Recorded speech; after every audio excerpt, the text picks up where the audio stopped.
ஏ சண்முகவேல் நம்ம ஊரு கவிஞர்.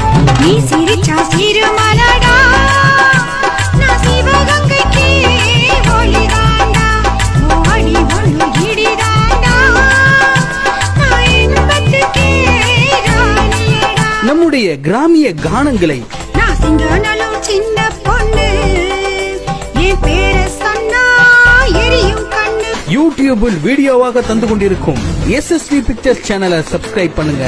பக்கத்துல இருக்க பெல் ஐகானை கிளிக் பண்ணிக்கோங்க. ஏன்னா நம்ம கலாச்சாரத்தை நம்ம தானே ஆதரிக்கணும்.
சப்ஸ்கிரைப் பண்ணுங்க, மறக்காம பெல் ஐகானை கிளிக் பண்ணுங்க.